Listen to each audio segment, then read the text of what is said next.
தென்பொதிகை தனி பிறந்து தென்பாண்டி மண்ணெடுத்து மன்னன் மடிதவழ்ந்து கன்னியாய் பிறந்த கன்னித்தமிழே ஓடி வந்தேன் நாவிலிரு நாயகி நான்முகி நாராயணி கைநளின பஞ்ச சாயகி சாம்பவி சங்கரி சாமலை சாதி நெஞ்சு வாயகி மாதனி வாராகி சுரணி மாதங்கி என்று ஆகி ஆதியுடையால் சரணமர நமக்கே எல்லாம் வல்ல வீரமாகாளியே உன்னை வணங்கி பட்டிமன்றத்துக்குள்ள போறோம். ஐயா, ஒரு அருமையான தலைப்பு, நல்ல தலைப்பு. மகிழ்வான வாழ்வு என்பது திருமணத்திற்கு முன்பா பின்பா? நிறைய பேருக்கு நிறைய சந்தேகம். இக்கரைக்கு அக்கறை பச்சை, அக்கறைக்கு இக்கரை பச்சை. சரி, ஒரு 6 பேரை வச்சு பேச சொன்னாலாவது நம்ம அதில் தெளிவான பாயிண்ட் எடுத்துக்கலான்னு நம்பி உட்கார்ந்துருக்காங்க. நல்ல தீர்ப்பு வழங்க வந்திருக்கின்ற சிவகங்கை தமிழ்ச்சங்கத்தின் தலைவர் முத்தமிழ் சுடர் ஐயா அவர்களுக்கு வணக்கம். சொல்றதெல்லாம் சொல்லிட்டு என்ன சொல்லணுமே தெரியாம பேசி உட்கார்ந்துருக்க அன்பு சகோதரர் நண்பர் ராமச்சந்திரனுக்கும், ஒரு பெரிய மனுஷன், கூப்பிட்டா 4 வார்த்தை நல்ல வார்த்தை சொல்வாருன்னு சொல்லி அறிவன் ஐயா கூப்பிட்டு பேச சொன்னா அதோட அவன் கல்யாணமே வேணான்னு சொல்ற அளவுக்கு பேசி உட்கார்ந்துருக்காரு. சரி, ஒரு ஆசிரியர் எப்படி பேசணும்? உண்மையை சொல்லணும். நம்மகிட்ட படிக்கிற குழந்தைகள் நல்லா இருக்கேன்னு சொல்லணுமா இல்லையா? அதெல்லாம் மறந்துட்டு பாட்டு பாடி உட்கார்ந்துட்டாங்க. ஆனா பாருங்க, எங்க 2 சகோதரிகளும் எதா இருந்தாலும் பரவாயில்ல சொல்லி உண்மையை சொல்லி உட்கார்ந்துருக்காங்க. அவங்களுக்கும் இந்த நிகழ்ச்சியை நடத்தி கொண்டிருக்கின்ற நிர்வாக குழுவினர் மற்றும் அன்பனன் ராம்பரவரனுக்கும் வணக்கத்தை சொல்லிட்டு பட்டிமன்றத்துக்குள்ள போறதுக்கு முன்னாடி இந்த குளந்தாபுரி வீரமாகாளி அம்மனை பத்தி ஒரு 2 வார்த்தை பேசணும்னு ஆசைப்படுறேங்கய்யா. காளிக்கு ஒரு நல்ல பழக்கம் உண்டு. தன்னை ஒரு தடவை கும்பிட்டாலே போதும், கடைசி வரைக்கும் கைவிட மாட்டான். காளியை கும்புறவங்களுக்கு ஒரு பழக்கம் உண்டு. யாரா இருந்தாலும் சரி, நீ தப்பு செஞ்சினா தப்புன்னு சொல்லக்கூடிய குணம் காளியை கும்புறவங்களுக்கு மட்டும்தான் இருக்கும், வேற யாருக்குமே இருக்காது. அவங்க அனுசரிச்சே போக மாட்டாங்க. நீ செய்யறது தவறுனா தவறுதான். ஏனென்றால் ஞானத்தை கொடுக்கக்கூடிய ஒரே தெய்வம் காளி மட்டும்தான். ஞானத்தை கொடுப்பால் அநீதியை பொறுக்க மாட்டார். மகாகாளி காளிதாசுக்கு ஞானத்தை கொடுத்தவள் காளி, நமது விவேகானந்தருக்கு கொடுத்தவர் காளி, ராமகிருஷ்ண பரமகிருஷ்ணர் கொடுத்தவர் காளி, தென்னாலிராமனுக்கு கொடுத்தவர் காளி, விக்ரமாதித்தனுக்கு கொடுத்தவர் காளி. காளிட்ட என்ன வேணாலும் நீங்க கேட்கலாம். இதுதான் அதுதான் கிடையாது. நீங்க என்ன வேணாலும் கேட்கலாம். ஞானம் அப்படிங்கிறது ஆன்மீகத்தில் உள்ள, எனக்கு தொழில் ஞானத்தை கேட்கலாம், கல்வி ஞானத்தை கேட்கலாம். எனக்கு திருமணம் ஆகல, திருமணம் ஆகிறதுக்கான கணவனை கொடு, மனைவி கூட காளிகிட்ட கூட ஈஸியா கொடுத்துரும். நீங்க முருகன்ட்ட போங்க, அவ்வளவு சீக்கிரம் கொடுக்க மாட்டார். சிவன்ட்ட போங்க, அவ்வளவு சீக்கிரம் கொடுக்க மாட்டாங்க. ஆனா காளிகிட்ட போனீங்கன்னா எல்லாத்தையும் உடனே கொடுக்கக்கூடிய சக்தி மகா காளிக்கு இருக்கு. அதனாலதான் காளிகிட்ட 8 கை. நம்ம பக்தர்கள் கேட்கும் போது அள்ளி கொடுத்தா 2 கை பத்தாதுன்னு சொல்லிட்டு 8 கையில அள்ளி கொடுத்துக்கிட்டு இருப்பான். சிம்ம வாகினி, விலங்குகளை மிக சிறந்தது ராஜா சிங்கம் சொல்லுவோம். அப்ப காளியை கும்பிட்டா அந்த ராஜா கூட நம்ம பயப்பட வேணாம். காளி நான் உனக்கு துணை இருக்கேன்னு சொல்லக்கூடிய சக்தி தான் நம்ம வீரமாகாளி அம்மன். இதுல இன்னொரு விஷயம் என்னன்னா, ஈசானிய மூலையில என்ன செய்ய மாட்டாங்கன்னா, பொதுவா விநாயகர் வைக்க மாட்டாங்க. நவகிரகங்கள் இருக்கும். பொதுவா வரும் சிவாலயத்துல சாஸ்திரப்படி பாத்தீங்கன்னா நவகிரகங்களை தான் ஈசானியத்துல வச்சிருப்பாங்க. நவகிரகத்துக்கு அடுத்து என்ன செஞ்சிருப்பாங்க? பைரவர் வச்சிருப்பாங்க. இங்க விநாயகர் இருக்கிறார். அப்ப என்ன அர்த்தம்? நவகிரகங்களுக்கெல்லாம் அதிபதி அங்க உட்கார்ந்துட்டாரு. என்னை ஒரு இதை சுத்தினா போதும். இன்னொன்னு, சனீஸ்வர பகவானுக்கான மரம் வன்னி மரம். வன்னி மரத்துக்கு கீழே நான் இருக்கேன், என்னை கும்பிட்டா நவகிரகங்கள் உனக்கு எவ்வித தொந்தரவும் இருக்காது அப்படிங்கிறக்காக இங்க விநாயகர் உட்கார்ந்து இருக்காரு. கன்னி மூலை கணபதி கேள்விப்பட்டிருக்கோம். ஆனா கன்னி மூலையில வள்ளி தெய்வானை சமேதமாக சுப்பிரமணிய சாமி உட்கார்ந்துருக்கார். மனைவியோட அந்த சுப்பிரமணிய சாமி. மனைவி இல்லாட்டி பாலமுருகன், முருகன் 1008 பேர் உண்டு. ஆனா சுப்பிரமணியங்கிற பேர் வள்ளியும் தெய்வானை இருக்கு காரணத்தினால. பொதுவா துர்க்கை வடக்கு பார்த்து அமர்ந்திருப்பாள். இங்கு தெற்கு பார்த்த துர்க்கை சாந்தமான துர்க்கை, அம்சமான துர்க்கை. அதே மாதிரி தட்சிணாமூர்த்தி இங்க என்ன செஞ்சிருக்காரு? குருவாக அமர்ந்திருக்காரு. இவ்வளவு சிறப்பட்ட இந்த தளத்துல பேசுறதுக்குன்னா ரொம்ப குடுப்பனை இருக்கணும். அந்த குடுப்பனை இருக்கிறதுனால தொடர்ச்சியா 2 வருஷம் பேசுறது சொல்லிட்டு, ஆமா, அதுக்காக பட்டிமன்றத்துக்குள்ள போவோம்யா. இதுல ஒரு சந்தேகம் என்னங்கய்யா, திருமணத்திற்கு பின்புதாயா நமக்கு மகிழ்ச்சி இருக்குயா. திருமணத்திற்கு முன்பா இருக்கக்கூடிய மகிழ்ச்சி சுயநலமான மகிழ்ச்சி. நான் நல்ல ட்ரெஸ் போட்டிருந்தா போதும், அப்பா கஷ்டப்பட்டானா அம்மா கஷ்டப்பட்டானா, எனக்கு தேவையான ட்ரெஸ் கூட நான் எப்ப வேணாலும் போயிட்டு எத்தனை மணிக்கு வேணாலும் வருவேன். பாருங்க, கட்டுக்கடங்காத காளையா இருந்த அறிவியலன் ஐயாவையா திருமணத்துக்கு முன்பா கேட்டு பெறுவது, திருமணத்துக்கு முன்னால் நம்ம கொடுப்பது. ஆமாங்கய்யா, கட்டுக்கடங்காத காளையா இருந்த அறிவியல் ஐயாவையும் ராமச்சந்திரனையும் திருமணம் அப்படிங்கிற ஒரு கால் கட்டிலங்காலையாக மாத்திர திருமணம் தாங்க. இது தெரியாம பேசுறதுக்கு வந்திருக்காங்க. ஆமாங்கய்யா ஐயா சேலை கட்டிங்க அசால்ட்டா சொல்லிட்டீங்க. எங்க கட்டிக்க பாருங்க பார்ப்போம். எங்க அம்மாக்கள்கிட்ட கேட்டு பாருங்க ஒரு சேலை கட்டுறது எவ்வளவு கஷ்டம்னு. நீ கட்டி பாருங்க.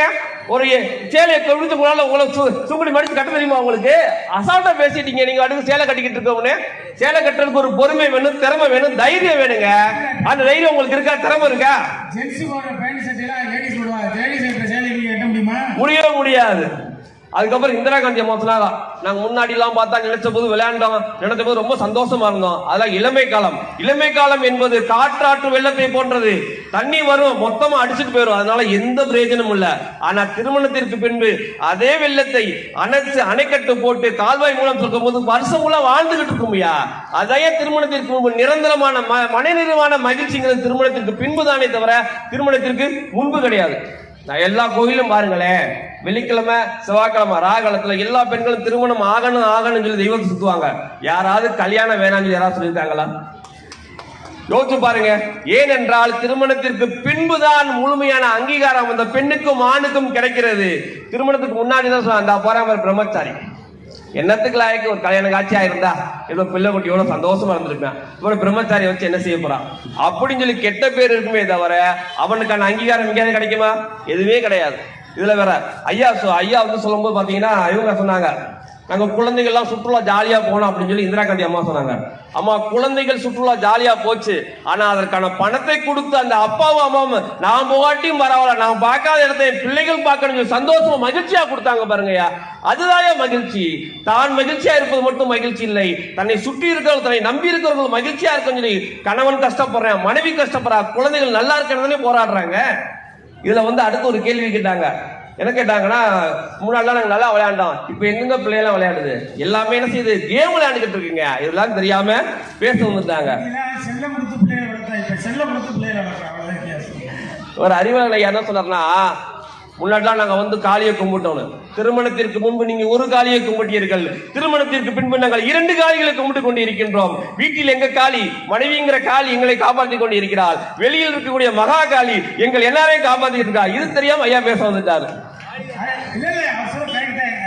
வீட்டுக்காரன் கோவம் வந்தா காளி ஆகிடுவேன்னு சொன்னாப்ல, நீ என்ன அந்த இடத்த போய் காளி ஆகிடுவேன் அப்படிதான் போய்கிட்டு இருக்கு. அவர்களும் சொன்னாரு, திருமணத்துக்கு முன்பு பாத்தீங்கன்னா அவர் வீட்டுக்கு சாப்பாடு கொண்டு போவாங்களாம், ஃப்ரெண்ட்ஸ் எல்லாம் வருவாங்களாம். அன்னைக்கு யாரை நம்பி கூட்டு வந்தீங்க? திருமணம் அவங்க அம்மா ஃப்ரெண்டுகளை கூட்டு வந்தா சாப்பாடு போடுவாங்கன்னு நம்பி தான் நீங்க கூட்டு வந்திருக்கீங்க. ஏன் நீங்க வெளியில கூட்டு ஹோட்டல் போக வேண்டியதானே? அதெல்லாம் கிடையாது. ஏனென்றால் திருமணத்திற்கு பின்புதான் சாதாரணம் இருக்கக்கூடிய அந்த பெண்மணி தாயாக மாறி கருணை புரிகிறாள், தேவையான அனைத்தும் குடிக்கிறாள். அங்கதான் மகிழ்ச்சி இருக்கு.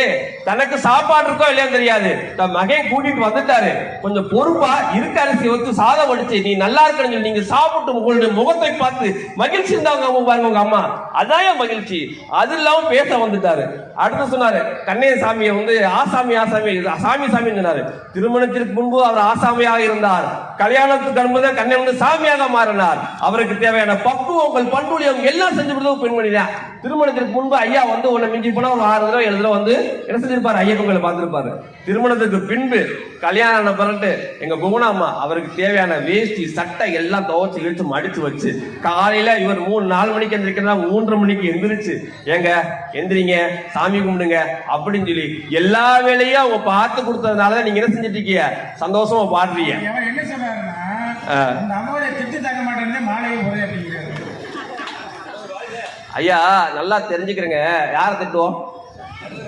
உரிமையா இருக்கவங்களை திட்டுவோம். ரோட்ல போறவங்களை திட்ட முடியுமா? அந்த அம்மா என்னைக்காவது மைக் போட்டு திட்டிருக்கா?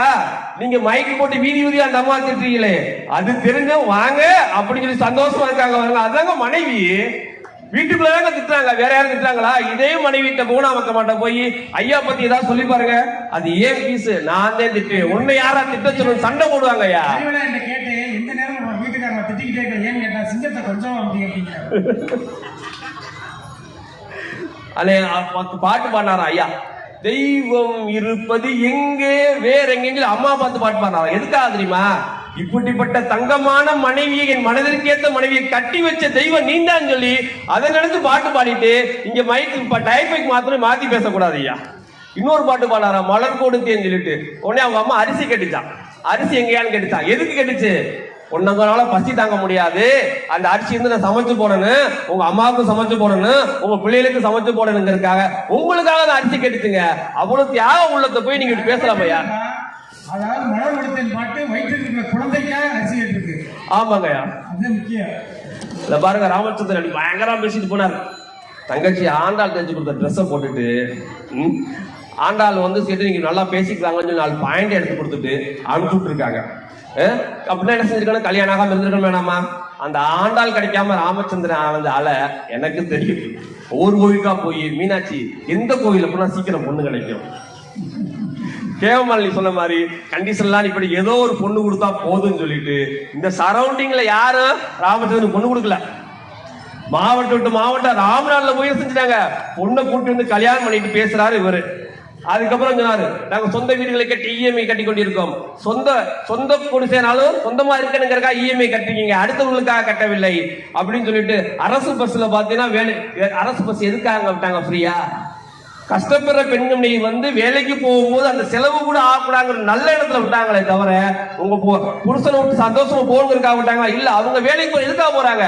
நமது புருஷன் நல்லா இருக்கணும், பிள்ளைகள் நல்லா இருக்கணும், குடும்பம் மகிழ்ச்சியா இருக்கணுங்கிறதுக்காக தன் மகிழ்ச்சியை விட்டு விட்டு பஸ்ல போனதுக்காக போனாங்க. அதை விட்டு பேசுறாரு. அடுத்து பாத்தீங்கன்னா பேசுறதுல போய் அன்னைக்கு ராமர் கோடு போட்டாரா? ராமர் கோடு போட்டாரா? லட்சுமணன் கோடு போட்டாராங்க? ராமாயணத்தையும் மாத்திட்டாரு. கோடு போட்டது 7 கோடு போட்டது. லட்சுமணன் புருஷன் சொல்லதான் கேட்கானுங்க, குழந்தை சொல்றத கேட்கணுங்கிற அவசியம் கிடையாதுங்க. அப்பவே அந்த அம்மா சொல்லியிருக்கு, அதை புரியாம பேசிட்டு இருக்காரு அவரு. அதுக்கப்புறம் பதில் நீங்க சொல்லியே ஆகணும் அப்படின்னு சொல்லி சொன்னாரு. கண்ணகி வந்து ஏன் மதுரை எரிக்கணும்னு. கண்ணகி தன் கணவன் கல்வன் என்று இருந்தால் பேசாமல் இருந்திருப்பாள். எந்த தவறும் செய்யாத தன் கணவனை கல்வன் என்று பொய் சொல்லிவிட்டானே என்று கோபப்பட்டு அரசனாக இருந்தாலும் யாரா இருந்தாலும் சரி எனது கணவன் உத்தமன் அப்படின்னு சொல்லிட்டு சொல்லமே உடத்து காமிச்சு மதுரை எரித்தாள். மதுரை அவள் பாவர் எரித்தாள். நான் பார்த்த பார்வையில் மதுரை எரிந்தது. அவ்வளவு ஆக்ரோஷமாக ஆவேசமாக இருந்த பெண்மணிங்க தன் புருஷனுக்கு எது வந்தாலும் துணிஞ்சு முதல் கேள்வி கேட்கக்கூடிய மனைவி தாங்க. இவ்வளவு அருமையான மனைவி விட்டு வேற பக்கம் போன அதனாலதான் என்ன செஞ்சிருக்கேன், கோபம் விட்டு யானே கல்வன் அப்படின்னு சொல்லிட்டு போயிட்டாரு. ஆனால் கணவன் செய்த தப்புக்காக கோப்பெருந்தேவி உடனே உயிர் இருந்தால் பாருங்க, தன் கணவன் இல்லாத நான் ஏன் இருக்கேன்னு போனாங்க பாருங்க. அதுதாங்க குடும்பம், அதாங்க மனைவி. எந்த மனைவியா கணவன் இருந்தோடனே நிறைய மனைவிகள் உடன்கட்டி ஏறிய காலங்கள் உண்டு. எந்த தாயால் பிள்ளை சந்தோஷத்திருக்காங்க? எந்த காதலியாவது குறித்து லவர் அது கிடையவே கிடையாது. ஏனென்றால் கணவன் இருந்தால் மட்டும்தான் நமக்கு மதிப்பு. கணவன் இருக்கும் போது மட்டும்தான் எல்லா பெண்கள் வேடிக்குவாங்க. எல்லா கோயிலும் என்ன செய்வாங்கன்னா சாவு என்றால் பயம். ஆனா பெண்களை சொன்னதுமா தீர்க்க சுமங்கலியா போகணும், என் புருஷன் நல்லா இருக்கணும் அப்படின்னு சொல்லிட்டு தனது வாழ்வு குறைந்தாலும் பரவாயில்லை, எனது கணவன் சந்தோஷமாக இருக்கணும், என் குடும்பம் சந்தோஷமாக இருக்கணும், குடும்பத்திற்கு திருமணத்திற்கு பின்புதான் குடும்பம் மகிழ்ச்சியா இருக்கும் அப்படின்னு தெரிஞ்சு சாமிகிட்ட வேங்கிற பெண்கள் தாங்க எங்க தெய்வங்க. இதெல்லாம் தெரியாம பேச முடிச்சிட்டார். ஆகவே ஐயா தயவு செய்து சொல்லுகின்றோம், உண்மையை சொல்லுங்கள், நன்மையை செய்யுங்கள் சொல்லிட்டு திருமணத்திற்கு பின்பே மகிழ்ச்சி மகிழ்ச்சி என்று சொல்லி எனது வாதத்தை முடித்துக் கொள்கிறேன். நன்றி, வணக்கம்.